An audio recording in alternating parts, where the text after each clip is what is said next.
దండోరా ఫంక్షన్లో నా ద్వారా వచ్చిన అన్పార్లమెంటరీ లాంగ్వేజ్ మీద నేను చెప్పిన మాటలు కొంతమందికి నెగిటివ్గా కన్వే అవటం వల్ల వారు నాకు నోటీసులు ఇచ్చారు. ఆ నోటీసులకి సమాధానం వారికి సవివరంగా ఇచ్చాను. నా ఉద్దేశం నేను చెప్పానండి, ఇందులో అన్పార్లమెంటరీ వర్డ్స్ వచ్చినాయి.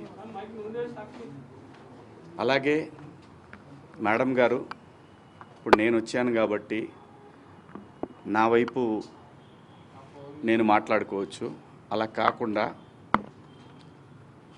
ఎవరైతే దీనికి బాధపడ్డారో వాళ్ళ పాయింట్ ఆఫ్ వ్యూలో కూడా క్వశ్చన్లు అడిగారు. నన్ను అన్నిటికీ సమాధానం చెప్పాను.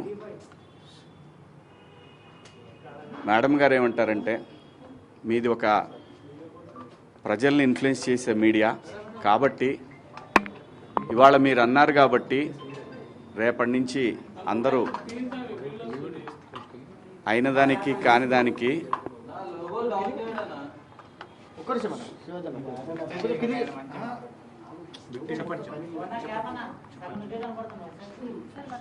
అయిన దానికి కాని దానికి ఆడవాళ్ల మీద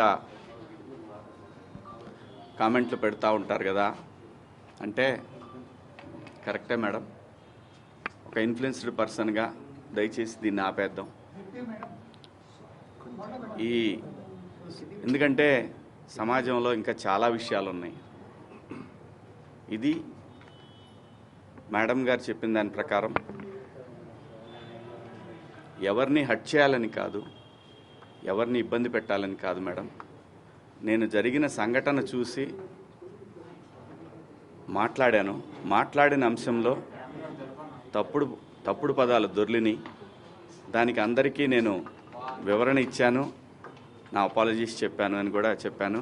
మేడం గారు కూడా చూశారు. నాకు ఇక్కడికి వచ్చిన తర్వాత అర్థమైంది ఏంటంటే, నేను ఏదైతే ఆ రోజున నేను ఏదో జరగబోతుంది అని ఏదైతే గ్రహించానో, నాతో కెరీర్ మొదలుపెట్టిన వాళ్ళు చాలామందికి ఎందుకో నా మీద వ్యతిరేకత ఉంది. ఎందుకో తెలీదు.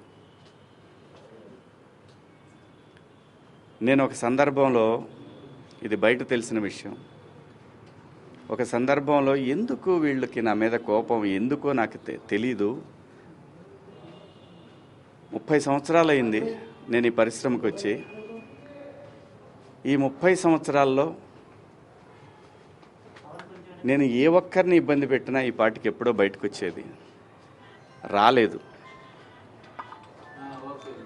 వచ్చి ఉంటే ఈ పాటికి మీరందరూ నా మీద ఎగబడేవాళ్ళు. చాలామంది నాకు తెలియదు అనుకుంటారు. ఎవరెవరు జూమ్ మీటింగులు పెట్టుకున్నారో, నాతో బాగా ఉండి నాతో మంచిగా మాట్లాడుతూ నా నటనని పొగుడుతూ ఉన్న, నాకు షాకింగ్, ఇంత కుట్ర జరగాలనా నా మీద? నేను అన్న పదానికి, ఆ 2 పదాలకి, నేను ఆవేశంలో మాట్లాడిన దానికి నాకు బాగా కావలసిన వాళ్ళు కూడా ఇంత కుట్ర చేయాలన్నా నా మీద?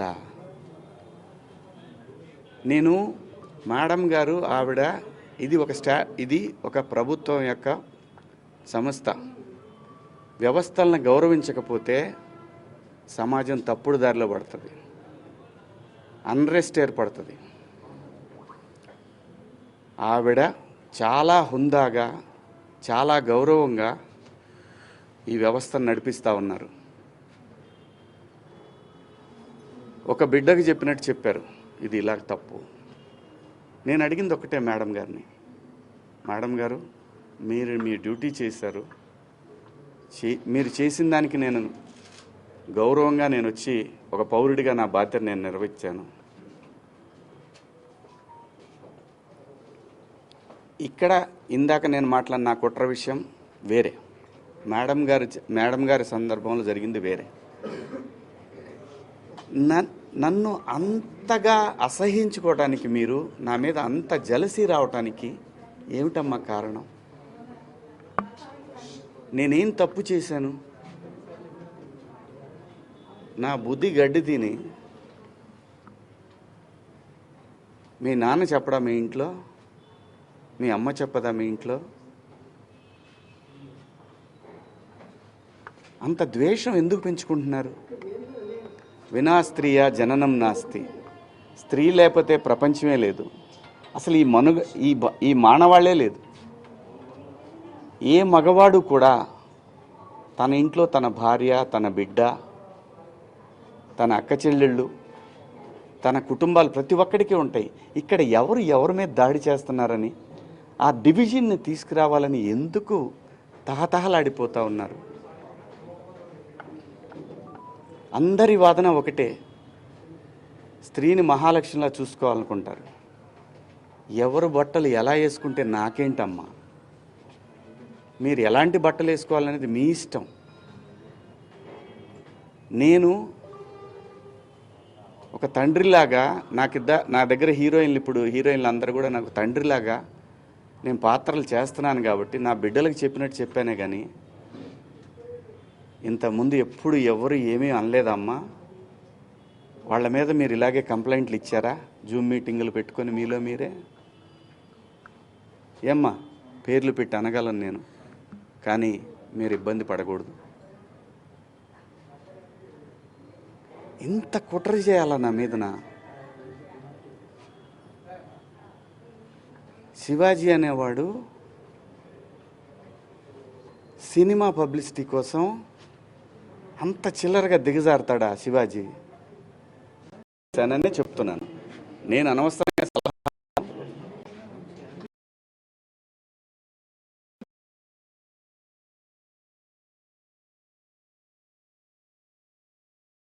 ఈ ప్రపంచంలో అద్భుతంగా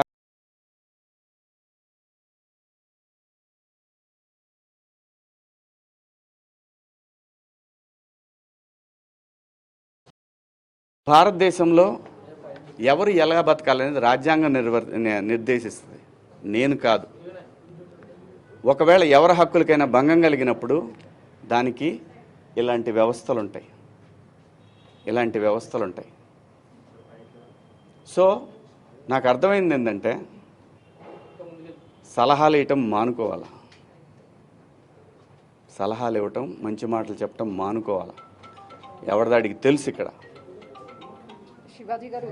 ఒక్క నిమిషం, అదే చెప్తాను. ఒక్క నిమిషం అమ్మా, నేను చెప్పాలనుకుని చెప్పనండి. మళ్ళీ అంటే నేను అనేది దీన్ని ఇంతటితో ముగించుదామని, ఈ డిస్కషన్ ఇంతటితో ముగిద్దామని చెప్తున్నా. ఎవరి అభిప్రాయాలు వాళ్ళకి తెలుసు. ఇక్కడ మంచి మాటలు చెప్పాను, చెడ్డ మాటలు చెప్పాను అనే దానికి బ్యారియర్ లేదు. Very clear. నేను వాళ్ళు అడిగిన వాటికి సమాధానాలు ఇచ్చాను. వాళ్ళు మళ్ళీ ఏదన్నా ఉంటే నాకు కాల్ చేస్తూ ఉన్నారు, నాకు మెసేజ్ పంపుతా ఉన్నారు. నేను అన్నాను, నా వల్ల ఎవరన్నా ఇబ్బంది పడినాన్ని నేను ఇబ్బంది పెట్టానని మీకు ఎవరన్నా డైరెక్ట్గా వచ్చి కంప్లైంట్ ఇస్తే అప్పుడు కూడా నేను వచ్చి మీకు సమాధానం చెప్తాను మేడం అని చెప్పాను. థ్యాంక్ యూ అండి. కనిపిస్తుందండి. సో అపాలజీ చెప్పారు, కానీ ప్రకాష్ రాజ్ మాత్రము ఇప్పటికీ చెత్తగా మాట్లాడాడు. శివాజీ ఆడవాళ్ళ పట్ల గౌరవమే లేదు అని చెప్తున్నాడు. ఏం చెప్తారు మీరు? నేను ఇంకా చూడలేదండి, చూసి నాకు చెప్తాను. ఆయన సార్ మీరు ఇచ్చిన ఎక్స్ప్లెనేషన్ తోనే ఇప్పుడు ఈ మహిళా కమిషన్ యాక్సెప్ట్ చేశారు సార్? మీ మాటలకి కట్టుబడే ఉన్నారా? కేవలము 2 మాటలే పొరపాటుగా అన్నాను అన్నది మాత్రమే వెనక్కి తీసుకుంటున్నారు. వాళ్ళకి ఏవైతే నచ్చలేదో వాటికి నేను క్షమాపణ చెప్పాను. నేను ఇచ్చిన స్టేట్మెంట్ అలాగే ఉంది కదా, దాన్ని నేను వెనక్కి తీసుకున్నది ఆగుతుందా? కాదు కదా. నేను మంచి చెప్పటం తప్పు అనేది నాకు అర్థమైంది. సోషల్ మీడియాలో విపరీతమైనటువంటి మద్దతు వస్తుంది. నేను అనేది ఒకటే, ఏమవుతుందంటే ఎవరినో పొగిడిన తర్వాత ఇంకో ఎవరినో విమర్శించినట్టు అవుతుంది. కాబట్టి ఈ విషయాన్ని ఇంతటితో వదిలేద్దాం. దయచేసి అందరూ కూడా ఎవరి అంతరాత్మలకు వాళ్ళకి తెలుసు ఏం జరుగుతుందనేది. అందరి అభిప్రాయాలను గౌరవిద్దాం.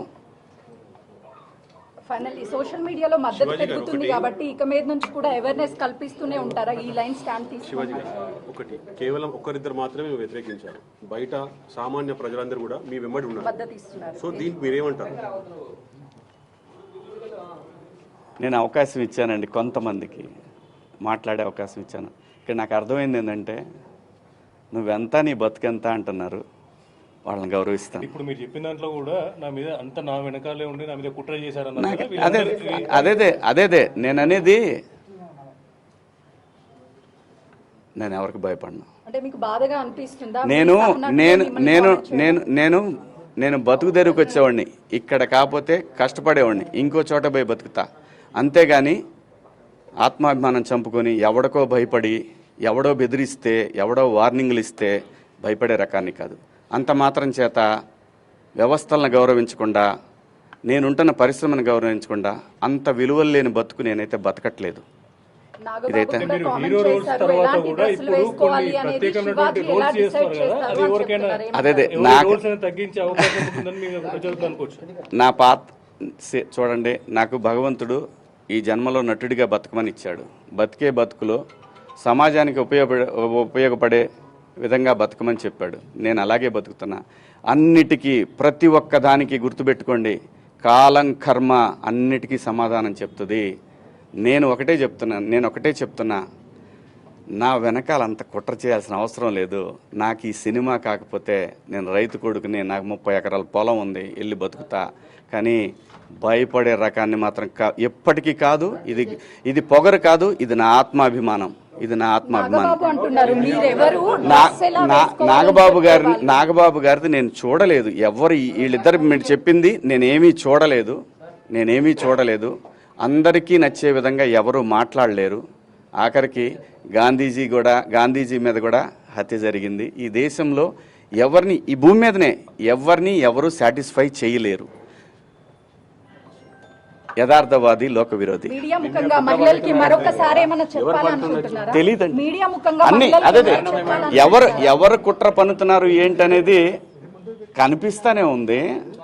వాళ్ళకి ధైర్యం వచ్చి మాట్లాడిన ఇద్దరిని మీరు మీ బయట కుట్ర చేస్తారని చెప్తున్నారు. చిచ్చి పాపం, వాళ్ళకేం సంబంధం లేదు, వాళ్ళ అమాయకులు అంతే. మీడియా ముఖంగా మహిళలకి మరొకసారి ఏమైనా చెప్పాలనుకుంటున్నారా? నేను మహిళలకి చెప్పాల్సింది ఏమీ లేదు. దయచేసి ఒరే అబ్బాయిలు,